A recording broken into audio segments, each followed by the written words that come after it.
Hello friends, मैं हूं are Raman. और जैसा कि हम पहले पीवाईक्यू डिफरेंशियल इक्वेशन पढ़ रहे थे और मैंने बोला था कि हम पीवाईक्यूज भी लेंगे, तो आज हम पीवाईक्यूज डिस्कस करेंगे। पहले हम मेंस के डिस्कस करेंगे, फिर उसके बाद एडवांस के डिस्कस करेंगे। तो पहले हम जेई मेंस के कुछ पीवाईक्यूज देखते हैं, ठीक है। सो आगे प्रोसीड करें हम, तो हमारे पास जो है पीवाईक्यूज हैं यहाँ पर, तो हम ले लेते हैं। उसके पहले मैं आपको बता देता हूँ कि लास्ट तक अभी तक हमने क्या क्या पढ़ लिया है। हमने सारा बेसिक कॉन्सेप्ट्स वगैरह जितने भी चीजें हैं हमारे पास, ये सब हमने पढ़ लिया है। Order and degree of differential equation, general and particular solution, it means theory part हमने पूरा कर लिया है। उस पर कुछ एग्जांपल्स भी हमने सॉल्व कर लिए हैं। अभी जो हमें करना है, ये सब हमने पढ़ लिया है। ओके, ये सारे मेथड्स हमने पढ़ लिए हैं। अभी जो हमें करना है वो करना क्या है, हमें उसके क्वेश्चंस करने हैं पीवाई की, जो प्रीवियस ईयर में जेई में पूछे गए हैं। ठीक है, तो हम स्टार्ट करते हैं। तो देखिए, फर्स्ट क्वेश्चन हमारे पास ये है, और ये है जेई मेंस 2013 का क्वेश्चन है। 2013 में मेंस में पूछा है। तो देखिए, बहुत अच्छा क्वेश्चन है, इजी भी है। करते हैं सॉल्व, कैसे करना है देखते हैं। देखिए क्या क्या पूछा गया है, पहले हम देख लेते हैं क्या क्वेश्चन है।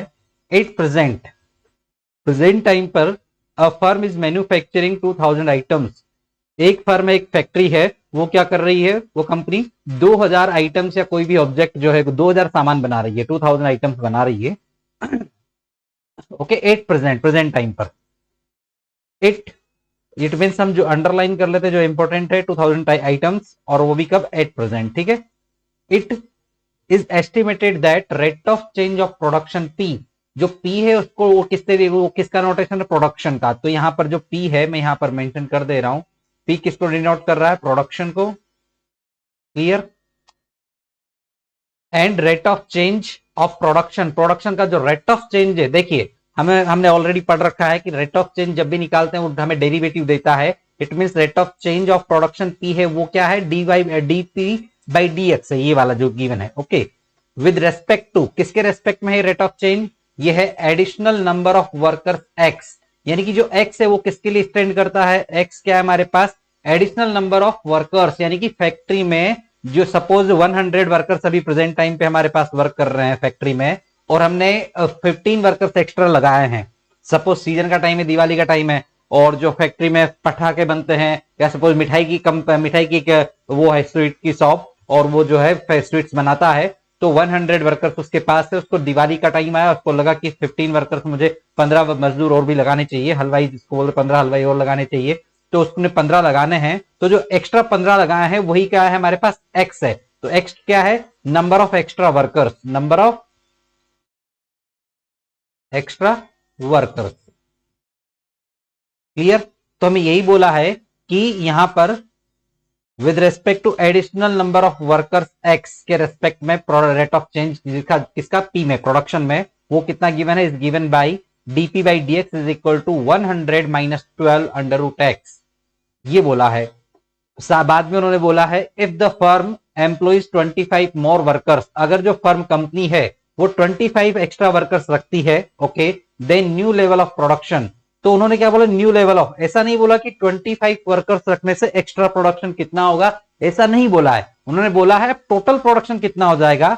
पहले जितने भी थे, सपोज हम 100 थे, अब 25 और रख लिए, तो कितने हो गए टोटल, 125, 125। तो इन 125 मिलाकर नया लेवल क्या हो जाएगा प्रोडक्शन का, कितना प्रोडक्शन होने लग जाएगा ऑफ आइटम्स का, ये हमें देखना है, ये हमें फाइंड करना है। तो इजी है, कर लेते हैं। देखिए, सबसे पहले जो हमें गिवन है वो देखते हैं हम, क्या गिवन है हमें। देखिए, गिवन रेट ऑफ चेंज हमें गिवन है, तो क्या क्या गिवन है, डीपी बाई डी टी जो है हमारा, डीएक्स जो है हमारे पास rate of change in production में, वो दे रखा है 1 dp by d x is equal to 100 minus 12 under root x. Is it okay. इसको हम इक्वेशन नंबर 1 बोल देते हैं, कोई दिक्कत नहीं यहां तक। चलिए आगे प्रोसीड करते हैं। सिंस हमें पहले क्या, हमें ये भी बोल रखा है कि प्रेजेंट टाइम पे 2000 आइटम्स है, तो पहले हमें प्रोडक्शन निकालना चाहिए कि प्रोडक्शन क्या है किसी भी टाइम पर। तो प्रोडक्शन निकालना है तो इसको सॉल्व करना पड़ेगा, इंटीग्रेट, और पी की वैल्यू निकालनी पड़ेगी। अब इस इक्वेशन को देख के आपको लग रहा होगा कि इस साइड पर तो ओनली एक्स है। क्लियर, ओनली एक्स का फंक्शन है, नॉट ऑफ पी, पी है ही नहीं। तो यहां पर हम सेपरेशन कर सकते हैं, एक्स को एक साइड पर सेंड कर सकते हैं, वाई पी को एक साइड पर। तो यहां से इस एक्स को, डीएक्स को उठाकर किधर भेजेंगे, डीएक्स को कहां पर शिफ्ट करेंगे हम, आरएचएस में, और डीपी को इस साइड पर ही रखेंगे। तो इसको हम क्या लिख सकते हैं, ये हो जाएगा d p is equal to 100 minus 12 under root x. Okay, और ये क्या हो जाएगा हमारे पास dx। अब हमें करना क्या है, दोनों साइड पर हमें p चाहिए, दोनों साइड पर इंटीग्रेशन कर देंगे, कर दीजिए इंटीग्रेशन ऑन इंटीग्रेटिंग। ओके, जब इंटीग्रेशन करेंगे तो हमें क्या मिलेगा, integration dp integration 100 minus 12 under root x और dx। क्लियर, ये हो गया। इंटीग्रेशन करने पर क्या मिलेगा, dp का इंटीग्रेशन p होगा, 100 का कितना होगा 100x minus 12 under root x की पावर 1/2 है, और हमें मालूम है x की पावर n का इंटीग्रेशन कितना होता है। देखिए हमें ये पता है कि x की पावर n जो होता है उसका इंटीग्रेशन कितना होता है हमारे पास, यहां पर मैं साइड में लिख दे रहा हूं, x की पावर n का इंटीग्रेशन जब हम करते हैं तो वो मिलता है x की पावर n+1 अपॉन n+1। यहां पर पर्टिकुलर केस में n इक्वल टू 1/2 है, तो यहां पर जब रखेंगे तो वो क्या मिलेगा हमें, x की power 1/2 plus 1 upon 1/2 plus 1, it mean x की पावर 3/2 अपॉन 3/2। तो यहां पर पुट कर देते हैं, हो गया सॉल्व। तो देखिए क्या है, ये हो गया 12, x की पावर हाफ है तो उसका इंटीग्रेशन हो जाएगा x पावर 3/2 अपॉन 3/2, और इंटीग्रेशन का एक कांस्टेंट आएगा, सिंस हम इंटीग्रेट कर रहे हैं, लिमिट हमने अप्लाई नहीं करी है तो कांस्टेंट हमें लगाना पड़ेगा, आर्बिट्री कांस्टेंट हमने c लगाया। c की वैल्यूज हम फाइंड करेंगे जो भी गिवन है उसके अकॉर्डिंग, ठीक है। तो देखिए सबसे पहले हम क्या करेंगे, यहां पर इसको हम इक्वेशन नंबर 2 दे देते हैं, ज्यादा बेटर है, ठीक है। अब हमें बोला है कि 8% का मतलब क्या है, जब हमने कोई भी एक्स्ट्रा वर्कर नहीं लगाया है।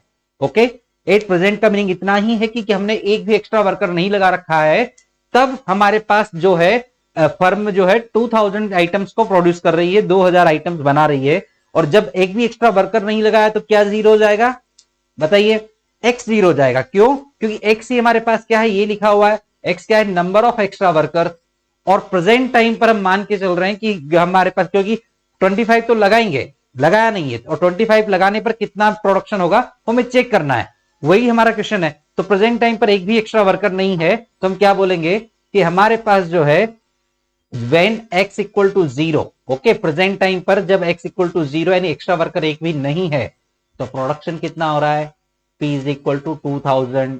ओके, तो ये p इक्वल टू 2000 हम यहां पर पुट कर देंगे using in equation number 2, using in 2 we get, देखिए 2 में यूज करिए क्या मिलेगा हमें, ये हो गया 2000 इज इक्वल टू, ये हो गया 100। ओके, ये सिंस x की वैल्यू जब यहां पर इक्वेशन नंबर 2 में जीरो पुट करेंगे, x की वैल्यू, ठीक है, x की वैल्यू जब हम इक्वेशन नंबर 2 में पुट करेंगे यहां पर, जस्ट अ मिनट, देखिए यहां x की वैल्यू पुट करेंगे तो 100 इंटू जीरो, जीरो हो जाएगा, यहां पर भी x equal to zero put करेंगे, जीरो हो जाएगा, बचेगा क्या, ओनली c। तो यहां पर क्या लिख सकते हैं हम, देखिए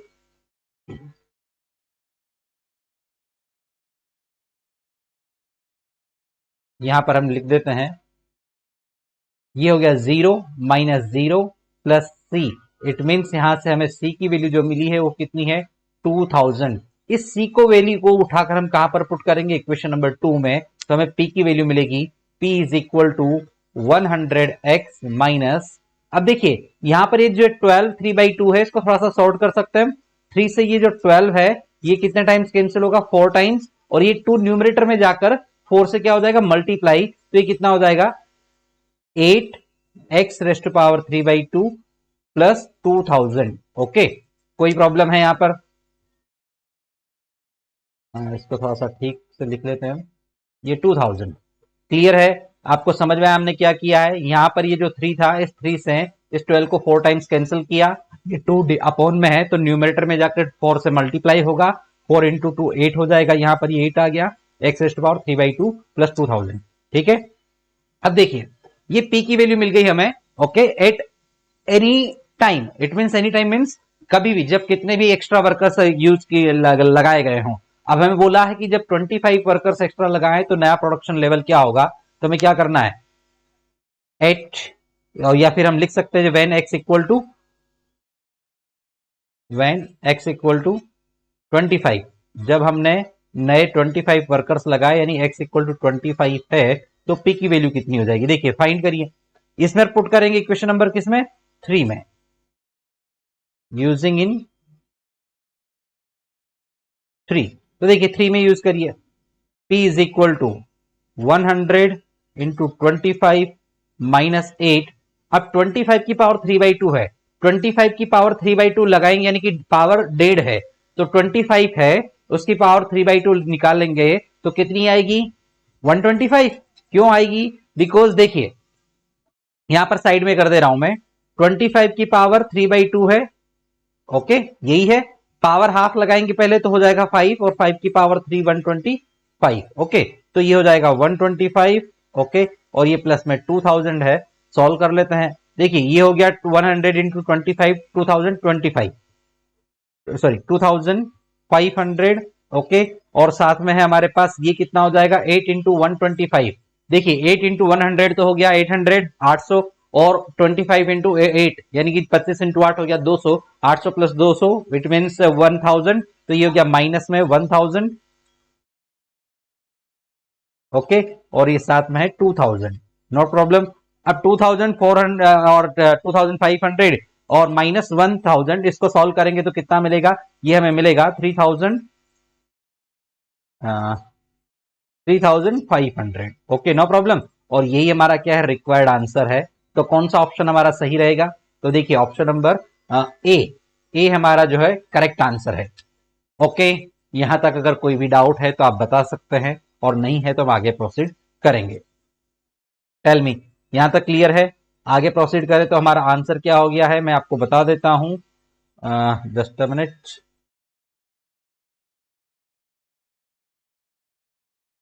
मैं यहां पर इसको हाईलाइट कर देता हूं ताकि आपको जो है प्रॉब्लम नहीं रहेगी आपको। ये हमारा जो है आंसर है, ओके ठीक है। चलिए आगे प्रोसीड करते हैं, नेक्स्ट क्वेश्चन क्या है हमारे पास। तो देखिए नेक्स्ट क्वेश्चन दे रखा है मैं, ये 2014 का क्वेश्चन है, जेई मेंस का ही क्वेश्चन है 2014 का। क्या दे रखा है देखिए, let the population of rabbits, okay rabbits की जो पॉपुलेशन है, okay surviving at a time, okay it means rabbits हमारे पास है, वो किसी टाइम पर जब सर्वाइव करो तो उनकी पॉपुलेशन जो है at time t be governed by the differential equation, यानी उनकी जो पॉपुलेशन है इस डिफरेंशियल इक्वेशन से गिवन है उससे दी जाती है, ठीक है।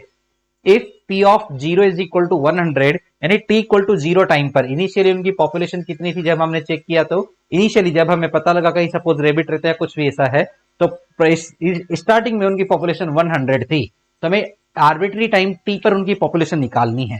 तो इजी है, यानी कि करना क्या है, ज्यादा कुछ नहीं करना, तो ये जो डिफरेंशियल इक्वेशन गिवन है इस डिफरेंशियल इक्वेशन को सॉल्व करना है, ओके और इसी डिफरेंशियल इक्वेशन को मैं नेम दे देता हूं इक्वेशन नंबर 1, ओके तो हमारे पास ये हो गया, लिख दे गिवन हमें क्या गिवन है, ओके यस इसी का यूज कर लेते हैं, इसी कलर के पेन का, नो प्रॉब्लम। देखिए ये हो गया हमारे पास dp बाई dt is equal to 1/2 p, okay clear, minus 200 ये हमें गिवन है, ओके नाउ dp बाई dt is equal to p/2 minus 200 हमारे पास है, p ऑफ 0 की वैल्यू 100 है हमारे पास, ओके और हमें पहले इस डिफरेंशियल इक्वेशन को सॉल्व करना है, सॉल्व कर लेते हैं। सॉल्व कैसे करेंगे, ऑब्वियसली बहुत इजी है, क्या करेंगे सेपरेशन ऑफ वेरिएबल दिख रहा है, इधर p है पूरा तो इस p वाले पूरे पार्ट को इधर लेके आ सकते हैं LHS में और dt को राइट हैंड साइड पर शिफ्ट कर सकते हैं, तो ये क्या बनेगा देखिए, ये बनेगा dp अपॉन, मैं एलसीएम लेके आ रहा हूं इसको, चाहे तो हम यहां पर लिख देते हैं कि p अपॉन 400 अपॉन 2 है ये, ठीक है तो ये हो गया 2p minus 400 is equal to dt, is it okay.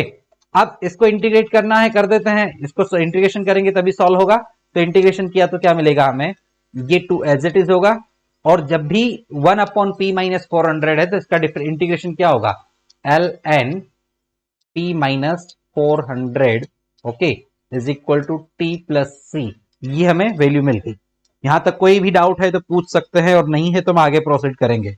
तो देखिए यहां से हम क्या करते हैं, हमें सी की वैल्यू फाइंड करनी है, ओके कुछ वैल्यूज हमें गिवन है, ठीक है तो देखिए सबसे पहले हमें सी की वैल्यू फाइंड करनी है, तो हम क्या कर लेते हैं यहाँ से एल एन, हमें शायद थोड़ा अजीब सा लगता है तो हम क्या कर लेते हैं एल एन को हटा लेते हैं, एल एन को रिमूव करना है तो क्या करेंगे, p माइनस 400 हमारे पास है, 2 को इधर शिफ्ट करेंगे तो ये हमारे पास बनेगा t/2 प्लस c/2, अभी इस c/2 को एक ही वेरिएबल बना देंगे सारा, और साथ में ln भी था, तो ln है तो एंटी लॉग लेंगे, तो एंटी लॉग लेंगे तो ये सारा किसकी पावर में रहेगा, e की पावर में। अब यहां पर हम क्या करते हैं, c/2 जो है उसको सपोज c1 नया नेम दे देते हैं, बिकॉज आर्बिट्री कांस्टेंट है, तो c भी कांस्टेंट, c/2 भी क्या रहेगा, कांस्टेंट।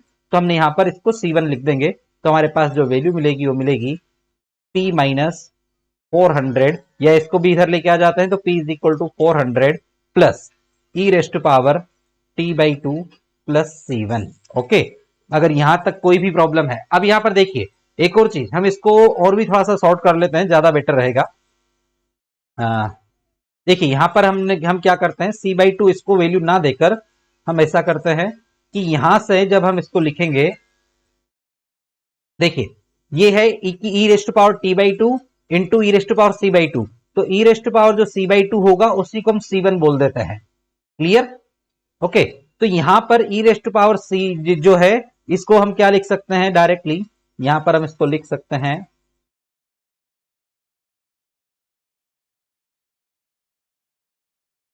इसको लिख सकते हैं c1 E raised to power t/2। यहां तक अगर कोई भी डाउट है तो पूछिए, अदरवाइज आगे प्रोसीड करेंगे।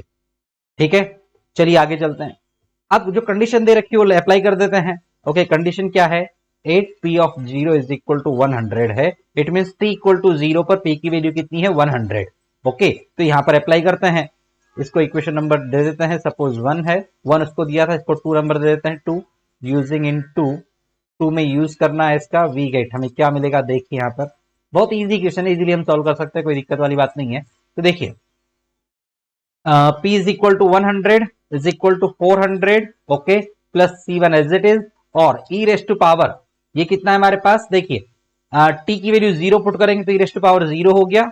ओके, दिस इंप्लाइज ये कितना हो जाएगा, देखिए c1 की वैल्यू निकालनी है, c1 को इधर रखेंगे तो ये माइनस 400 उधर शिफ्ट होगा, और ये हमें देगा, इसको दोबारा लिख दे रहा हूं, minus 300, okay, is equal to c1।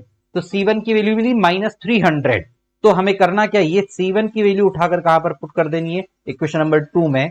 तो हमें क्या मिलेगा, p is equal to 400 minus 300 e raised to power t/2, यही हमारा क्या है, रिक्वायर्ड आंसर है। और कौन से ऑप्शन में ये आंसर मिल रहा है हमें, तो ये देख लीजिए, हमें मिल रहा है यहां पर question number, option number A में। Okay, 400 minus 300 e raised power t/2, it means option number A आपका क्या है, करेक्ट आंसर है।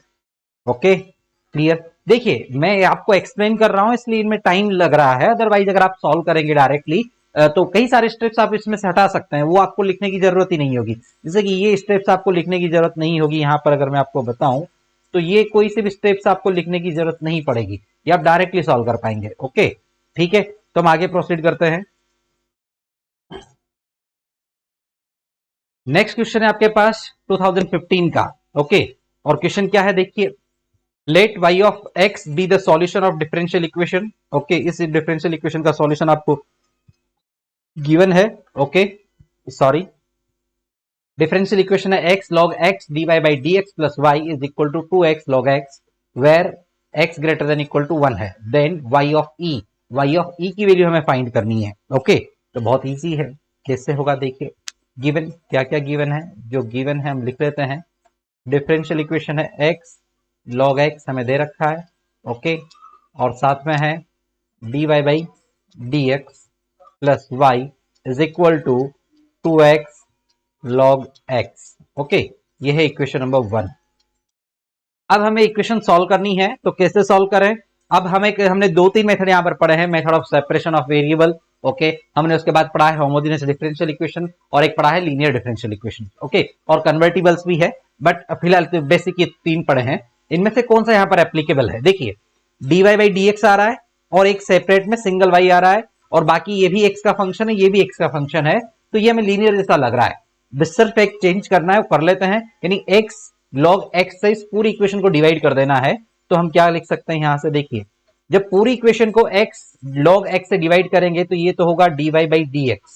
ओके, प्लस ये क्या बनेगा, ये बनेगा 1 अपॉन x log x साथ में y इज इक्वल टू, यहां पर ये क्या बचेगा, only 2, because x log x से डिवाइड करेंगे तो यहाँ पर ये x log x कैंसिल हो जाएगा, ओनली 2 रहेगा।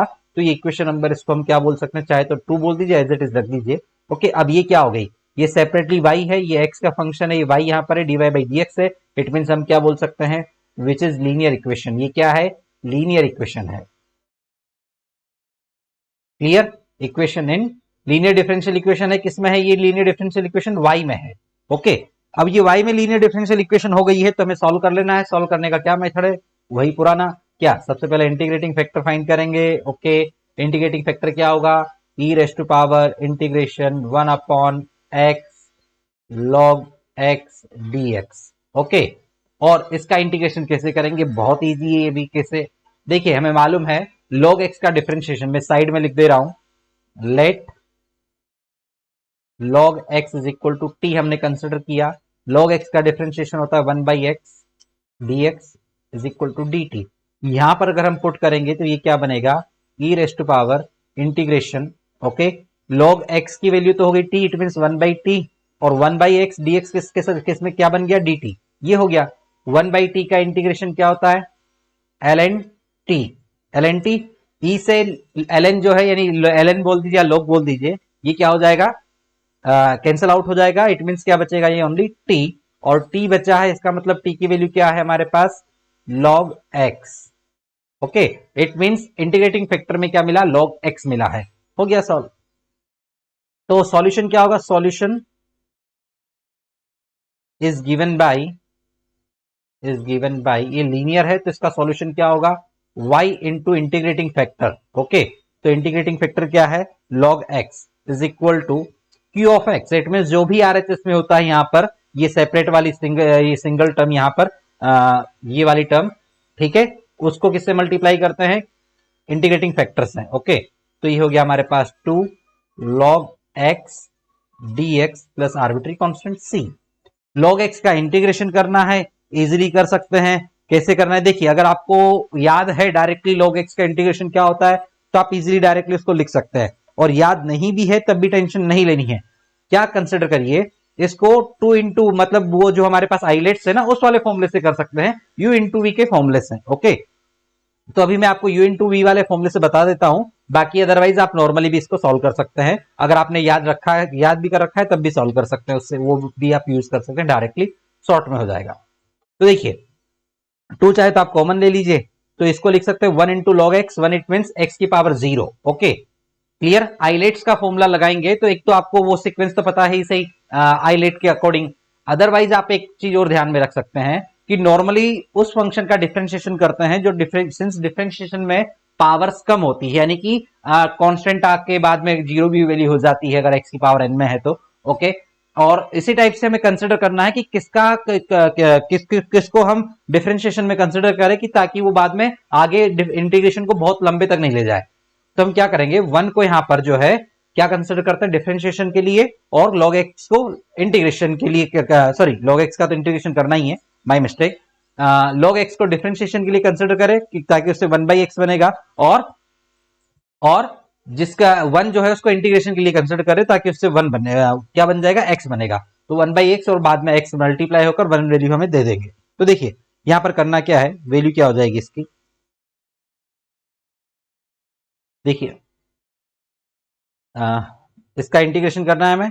देखिए ये हो जाएगा first function constant, first log x जो है फर्स्ट फंक्शन कांस्टेंट, सेकंड का integration it means x। Okay, then minus integration 1 by x. Okay, तो या sorry it means integration of क्या होता है, फर्स्ट फंक्शन जो है log x, उसका डिफरेंशिएशन, log x का differentiation 1 by x, second function था 1। Okay, clear. तो 1 का डिफरेंस इंटीग्रेशन जब करेंगे तो वो क्या आएगा, x और साथ में dx। Is it okay, no problem, clear. x x cancel out हुआ, इसको हम क्या लिखेंगे 2, और ये साथ में क्या रहेगा, x log x माइनस 1 का इंटीग्रेशन अगेन x, ये हो गया, प्लस में c है, यहां पर भी c है, ये चल रहा है एज इट इज, इसको आप एज इट इज रख सकते हैं, चाहे तो यहां से x कॉमन ले सकते हैं, कोई बड़ी बात है नहीं, ठीक है।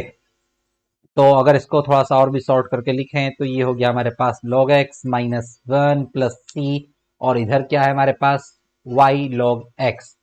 Is it okay, no problem, ये हमारे पास वैल्यू है। अब हमें क्या बोला है, हमें ये बोला है कि y ऑफ e फाइंड करना है। अब यहां पर एक छोटा सा पेज इस क्वेश्चन में है, y ऑफ e अगर फाइंड करना है तो y ऑफ यहां पर x की वैल्यू e पुट कर दें, फाइंड हो जाएगा, बट c प्रॉब्लम क्रिएट करेगा। तो c के लिए क्या करें, ये बड़ी समस्या है। तो इसके लिए इसे वैसे तो बहुत बड़ी समस्या कोई है नहीं, पर c के लिए क्या करें, तो देखिए बहुत ईजी है। कैसे फाइंड करेंगे, हमें बोल रखा है कि ये जो डिफरेंशियल इक्वेशन एक काम करती है किस पर, जब x ग्रेटर देन हमारे पास इक्वल टू क्या हो, 1 हो, सॉरी, जब हमारे पास x ग्रेटर देन क्या हो, 1 हो, ये लिखा है क्वेश्चन में गिवन है x greater than equal to 1 होता है तो हमारे पास वर्क करती है, यानी इक्वल 1 पर भी करती है।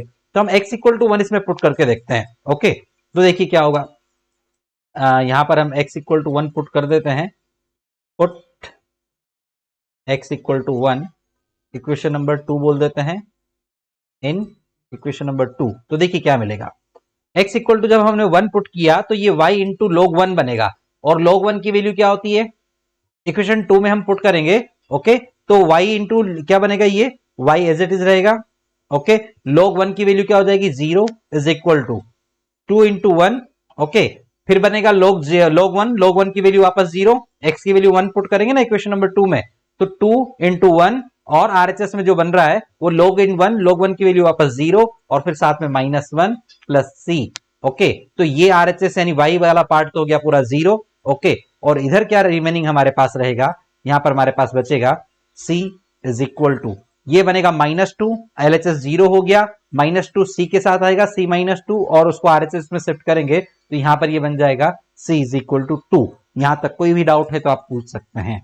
अब इसको क्या करेंगे, यूजिंग इन